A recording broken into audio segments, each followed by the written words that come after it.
Bonjour à tous, nous sommes rendus au chapitre 12 qui s'intitule, je vais le dire, l'humilité et l'élévation. Car quiconque s'élève sera abaissé et quiconque s'abaisse sera levé. Luc 14, 11 et voir aussi Luc 18, verset 14. Dieu fait grâce aux humbles, est-il écrit. Humiliez-vous devant le Seigneur et il vous élèvera. Jacques 4, verset 6 et verset 10. Humiliez-vous donc sous la puissante main de Dieu, afin qu'il vous élève au temps convenable. 1 Pierre 5, verset 6. On me posait naguère cette question. Comment puis-je vaincre mon orgueil? Je répondis simplement. En fait, deux choses sont nécessaires. Tout d'abord, faites ce que Dieu dit être votre œuvre. Humiliez-vous. Puis, confiez-vous en Dieu pour qu'il fasse ce qu'il dit lui-même être son œuvre, c'est-à-dire il nous élèvera. Le commandement est clair. Humiliez-vous. Cela ne veut pas dire que c'est votre œuvre de vaincre et de chasser l'orgueil de votre nature et de former en vous l'humilité de Jésus. Non. C'est l'œuvre de Dieu. Lui seul peut créer en vous cette soif de n'être rien, qui est l'essence même de l'élévation par laquelle il vous rendra réellement semblable à son Fils bien-aimé. Ce que l'ordre de Dieu signifie, c'est qu'il faut saisir chaque occasion de vous humilier devant Dieu et devant les hommes, dans la foi et dans la grâce qui travaille déjà en vous, dans l'assurance d'une grâce plus abondante pour la victoire qui vient, conformément à la lumière qui dare ses rayons sur l'orgueil du cœur et sur ses œuvres malgré tout ce qu'il peut y avoir d'échecs et de chutes, obéissez inébranlablement au commandement du Seigneur, humiliez-vous. Acceptez avec reconnaissance tout ce que Dieu permet, intérieurement et extérieurement, de la part d'amis ou d'ennemis, dans la nature ou dans la grâce, pour vous rappeler votre besoin de vous humilier et pour vous aider à le réaliser. Regardez l'humilité comme la vertu principale à acquérir, comme votre premier devoir devant Dieu, comme une protection perpétuelle pour l'âme, et mettez tout votre cœur en elle, comme étant la source de toute bénédiction. La promesse est divine et sûre. Celui qui s'humilie sera exalté. Veillez à faire la seule chose que Dieu demande. Humiliez-vous. Dieu sera fidèle pour faire ce qu'il a promis. Il répandra sur vous sa grâce, il vous élèvera au temps convenable. Pardon, à mes souhaits. Dieu agit toujours envers nous, en nous, faisant passer par deux étapes. Il y a un temps de préparation, quand nous luttons pour obéir aux commandements et pour voir se réaliser les promesses. Nos expériences sont alors un mélange d'efforts et d'impuissance, d'échecs et de succès partiels, qui éveillent en nous le besoin toujours plus grand d'une vie de victoire. Je vais penser à une conversation que j'ai eue avec ma mère. C'est bon. Je te fais un petit clin d'œil, Mom, si tu m'écoutes. Ensuite vient le temps de l'accomplissement.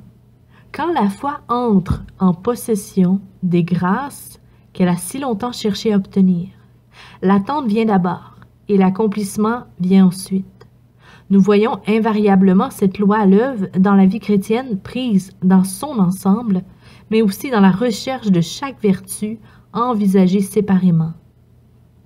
Cette loi est nécessaire, car elle est fondée sur la nature même des choses. Dans tout ce qui concerne notre rédemption, Dieu doit nécessairement prendre l'initiative. Ensuite, il faut que l'homme agisse. En s'efforçant d'être agréable à Dieu, il apprend à connaître son impuissance, à désespérer de lui-même, à mourir à tout ce qui est charnel, et ainsi il se place volontairement et intelligemment dans les conditions voulues pour recevoir de Dieu cette plénitude de grâce qu'il ne pouvait recevoir tant qu'il n'avait pas appris à désespérer de lui-même. C'est ainsi que Dieu, qui avait été le commencement, avant que l'homme le connût, convenablement, ou compris pleinement quel était son but divin, se trouve être maintenant désiré avec ardeur comme celui qui doit être tout en nous et en tous. Il en est ici dans la poursuite de l'humilité. À chaque chrétien, l'ordre de s'humilier se fait entendre du trône même de Dieu.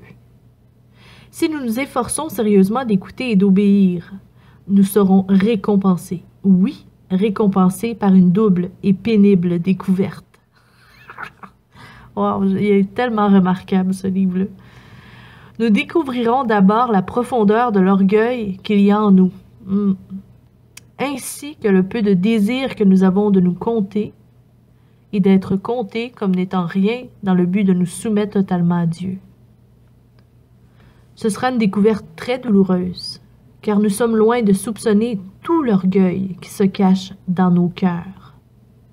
La seconde découverte que nous ferons est celle de notre impuissance à détruire ce monstre hideux qu'est l'orgueil, et cela malgré nos efforts et nos prières, demandant l'aide de Dieu.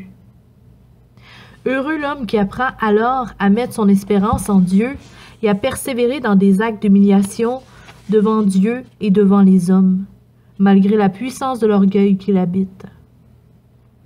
Nous savons que la loi de la nature humaine, c'est que les actions produisent des habitudes, et les habitudes engendrent les dispositions, et les dispositions créent la volonté, et la volonté convenablement formée donne à l'individu son caractère.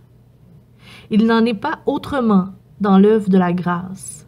Comme les actes répétés avec persévérance engendrent des habitudes et des dispositions, et que celles-ci fortifient la volonté, ainsi la foi ferme du croyant permet à celui qui produit en nous le vouloir et le faire, de manifester en nous sa force toute puissante. L'humiliation du cœur orgueilleux avec laquelle le saint pénitent s'est si souvent jeté aux pieds de Dieu est récompensée par le don d'un cœur humble, dans lequel l'Esprit de Jésus, le Christ doux et humble de cœur, habite pour toujours en vainqueur. Juste un instant, je prends une gorgée. Ah, quel bonheur! Humiliez-vous devant le Seigneur, et il vous élèvera. En quoi l'élévation consiste-t-elle? La plus grande gloire de la créature est d'être uniquement un vase pour recevoir, posséder et manifester la gloire de Dieu. Elle ne peut réaliser cela que si elle est fermement décidée à n'être rien en elle-même, afin que Dieu soit tout. L'eau remplit toujours les lieux les plus bas. Plus une créature a un cœur humilié devant Dieu, plus elle sera promptement et abondamment remplie de la gloire divine. L'élévation glorieuse que Dieu promet n'est pas et ne peut pas être une grâce extérieure, séparée de lui-même. Tout ce qu'il a donné, tout ce qu'il a à donner, ou tout ce qu'il peut donner, c'est seulement une mesure plus grande de lui-même. La gloire n'est pas, comme une récompense terrestre, quelque chose d'arbitraire, sans aucun rapport avec la conduite qui doit être récompensée. Non, elle est, dans sa nature même, l'effet et le résultat de l'humiliation de nous-mêmes. Elle vient de Dieu, qui nous a revêtus de l'humilité céleste et qui nous a rendus semblables à l'agneau de Dieu, pour que nous puissions recevoir en nous la plénitude de sa promesse, de sa personne, pardon. Quiconque s'abaisse sera élevé. Jésus n'est-il pas la preuve de la vérité de ses paroles? N'est-il pas le gage de la certitude qu'ils s'accompliront pour nous? Prenons son joug sur nous et apprenons de lui, car il est doux et humble de cœur.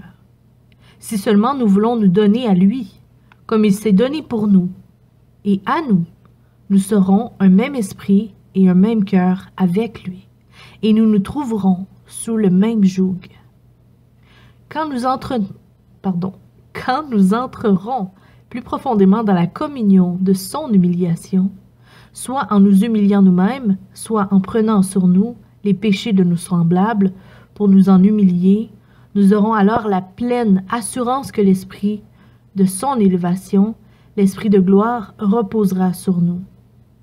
La présence et la puissance du Christ glorifié descendront dans les croyants qui ont l'esprit humble. Lorsque Dieu pourra de nouveau avoir en nous sa place légitime, il nous élèvera. Recherche sa gloire en t'humiliant. Il te conduira à la gloire en te remplissant d'humilité. Quand la vie de Dieu aura pris pleinement possession de toi, rien ne te sera aussi naturel et aussi doux que de n'être rien à tes yeux. Tu n'auras plus qu'une pensée ou un désir pour ta propre personne, car celui-ci sera totalement occupé par celui qui remplit tout. Je me glorifierai donc bien plus volontiers de mes faiblesses, dit l'apôtre Paul, afin que la puissance de Christ repose sur moi. 2 Corinthiens 12, verset 9. Frères et sœurs, n'avons-nous pas ici la raison pour laquelle notre consécration et notre foi nous ont si peu aidés dans la recherche de la sainteté? Nous pensions travailler par la foi à notre sanctification, mais c'était notre moi et sa force qui agissaient. C'était pour notre moi et pour son bonheur que nous cherchions Dieu. C'était inconsciemment, sans doute, dans le moi et dans sa sainteté que notre âme se réjouissait réellement. Nous n'avions jamais compris que l'humilité absolue, intérieure, celle qui nous rend semblables à Jésus-Christ et qui fait disparaître notre moi, l'humilité qui nous pénètre de part en part et qui met sur toute notre vie l'empreinte de la vie de Christ. Nous n'avions jamais compris que cette humilité-là était l'élément capital de la vie sainte après laquelle, nous soupirons.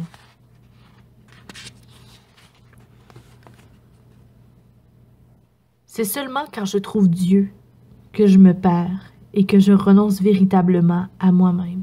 Amen. Comme c'est dans la hauteur et la largeur de la gloire du soleil que se révèle la petitesse de la poussière qui joue dans ses rayons, ainsi l'humilité consiste à prendre notre place devant Dieu pour n'être rien qu'une poussière dans la lumière de son amour. Puisse Dieu nous enseigner à croire qu'être humble, n'être rien en sa présence, c'est la gloire la plus grande, la bénédiction la plus abondante de la vie chrétienne.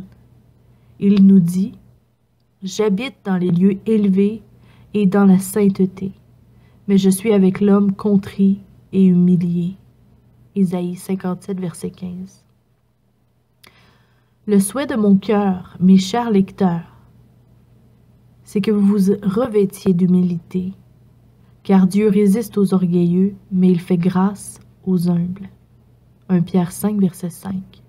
Que sa grâce suprême soit sur chacun de vous. Fin du chapitre et fin du livre. Soyez bénis. À la prochaine.